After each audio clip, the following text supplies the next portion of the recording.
नमस्कार मेरे कन्या राशि के मित्रों, गुरुदेव उदय हो चुके हैं। तो क्या भाग्य का दरवाजा खुल चुका है या फिर अभी और इंतजार करना होगा? ग्रहों का इशारा क्या है, किस ओर ग्रह इशारा कर रहे हैं? पूरे दिन आज क्या करें क्या ना करें, क्या उपाय करें, करियर, बिजनेस, संतान, इन सब का क्या हाल रहेगा, इस पर बात करेंगे। लेकिन उससे पहले बात करते हैं आज के पंचांग की मेरे मित्रों। 13 जुलाई 2025 सावन कृष्ण पक्ष की तृतीया तिथि मेरे मित्रों आज रहेगी। रविवार का दिन है। सूर्यदेव के चरणों में नमन करते हुए आज के दिन की शुरुआत करेंगे। 5:31 पर सूर्य उदय होगा, जबकि 7:21 पर सूर्यास्त का टाइम आज दिखाई दे रहा है मेरे मित्रों। 11:58 से 12:54 तक अभिजीत मुहूर्त का समय है। इसमें आप कोई भी शुभ कार्य कर सकते हैं। 5:37 से शाम को 7:21 तक राहु काल रहेगा। तो इस बीच कोई भी शुभ कार्य मत कीजिए, किसी भी कार्य की शुरुआत मत कीजिए। दिशाशूल मेरे मित्रों आज पश्चिम दिशा की रहने वाली है, तो पश्चिम दिशा की यात्रा करने से आपको बचना चाहिए। गुरु के उदय से क्या बदलेगी आपकी किस्मत की दशा मेरे कन्या राशि के मित्र? देखिए, जो हमने समय बताया वो सब दिल्ली के अनुसार है, आपके क्षेत्र के अनुसार वह अलग हो सकता है। चंद्रमा सुबह के समय अपने ही नक्षत्र से गोचर करेंगे, उसके बाद ये मंगल के नक्षत्र से गोचर करेंगे। मंगल और केतु से चंद्रमा का षडाष्टक योग मेरे मित्रों बन रहा है, जो कि कुछ मानसिक द्वंद्व की स्थिति को उत्पन्न करता है। आज का दिन करियर में क्रिएटिव क्षेत्र से जुड़े हुए लोगों के लिए बहुत अच्छा है। लेखन, मीडिया, डिजाइन, फैशन, इन सब के लिए आज का दिन बड़ा प्यारा रहने वाला है। नए अवसर आपको आज करियर में, यदि आप इन फील्डों से जुड़े हुए हैं, तो आपको प्राप्त हो सकते हैं। श्रवण नक्षत्र आपको आत्म विश्लेषण की ओर ले जाएगा। आप खुद से सवाल पूछोगे और कहीं ना कहीं खुद से जवाब भी आपको मिल जाएंगे। दोपहर बाद धनिष्ठा नक्षत्र में जब चंद्र का गोचर होगा तो थोड़ा सा आवेग आपका बढ़ जाएगा, थोड़ा मन को अशांत सा महसूस करेंगे या फिर कुछ क्रोध की अधिकता रहेगी।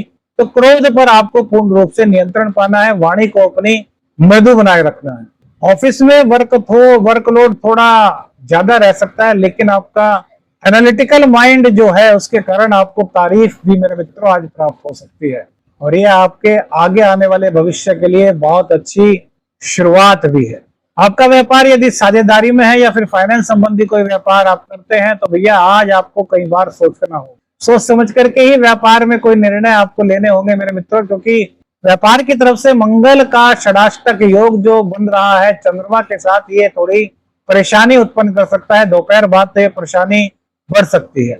पेमेंट कहीं ना कहीं कुछ अटकने की संभावना यहाँ दिखाई देती है, लेकिन हनुमान जी की आराधना कीजिए और कोई भी ऐसा कार्य मत कीजिए जल्दबाजी में जिससे कि इस तरह की दिक्कत हो। धैर्य से आपको बिजनेस में काम लेना होगा। धैर्य, गुस्से को शांत करते हुए, वाणी को मृदु करते हुए कोई फैसला आप करते हैं छोटा मोटा, तो वो आपके लिए अच्छा होगा। लेकिन जल्दबाजी में निर्णय आज करियर में बिजनेस में आपके लिए अच्छा नहीं कहा जा सकता। देखिए, छठे से छठे घर राहु बैठे हैं। राहु से छठा घर चंद्रमा का, और चंद्रमा अपने घर को आज देख रहे हैं। बुध से समसप्तक योग बन रहा है, बात सही है, लेकिन मंगल से षडाष्टक योग, तो आमदनी के अवसर तो मेरे मित्रों मिल रहे हैं, लेकिन उसी अनुपात में व्यय भी होता हुआ दिखाई दे रहा है, विशेषकर चिकित्सा या कानून संबंधी मामलों पर। तो भैया आपको बैलेंस करके चलना है। स्वास्थ्य का भी आपको पूर्ण ध्यान रखना है, अपने परिवार की भी पूरी देखभाल आपको करनी है। बुध की स्थिति सकारात्मक बनी हुई है।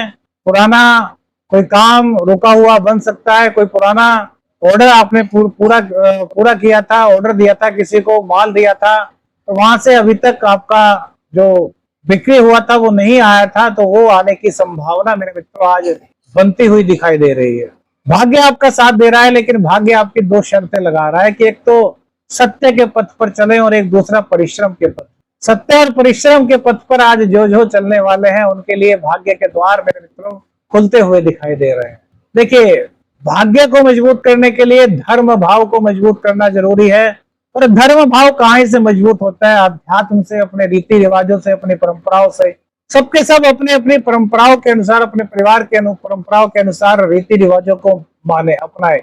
इष्ट देवता, इष्ट देवी, कुल देवता, कुल देवी, स्थान देवता, ग्राम देवी, स्थान देवी, इन सब की पूजा अर्चना जिन रीति रिवाजों के अनुसार होती है उनके साथ कीजिए मेरे मित्रों, तो ये आपके भाग्य बल को मजबूत करेगी। और अब तो श्रावण पक्ष चल रहा है, हमने आपको पहले भी बताया था, बरुआ से नर्मदेश्वर शिवलिंग लाए हैं। आप जो लोग भी श्रावण मास में नर्मदेश्वर शिवलिंग, जो कि वास्तव में हम बरुआ से लेकर के आए हैं, उनका अभिषेक कराना चाहते हैं, रुद्राभिषेक विभिन्न द्रव्यों से, तो स्क्रीन पर जो नंबर आपके आ रहा है 74 17 88 96 33, इस पर व्हाट्सएप मैसेज कर सकते हैं आशीष जी को, नाम गोत्र भेज करके अपना। शुक्र का 9वें भाव में रोहिणी में होना आपके लिए कमाल का एक भाग्य का सपोर्ट बना रहा है मेरे मित्रों, लेकिन कर्म की दिशा सही होनी चाहिए, सत्य की राह होनी चाहिए, तभी भाग्य का साथ आपको मिलता हुआ दिखाई दे रहा है। आज दोपहर तक प्रेम संबंधों में भावनात्मक रुख रहेगा, एक दूसरे से बातें होंगी, लेकिन दोपहर के बाद धीरे धीरे कुछ गुस्से, कुछ क्रोध की गति या क्रोध का आगमन आपके रिश्ते में आ सकता है। तो यहाँ पर थोड़ा सा खुद को कंट्रोल करना होगा, एक दूसरे की भावनाओं को समझे। क्रोध से भैया कुछ नहीं होता, क्रोध करेंगे सबसे पहले अपना ही नुकसान करेंगे, इस बात का ध्यान रखिए। अब क्रोध में क्या कीजिएगा, बहुत से लोग अपना पेन तोड़ देते हैं, पेन तोड़ दिया भैया किसका नुकसान हुआ, आपका हुआ। चश्मा तोड़ दिया भैया किसका नुकसान हुआ, आपका हुआ।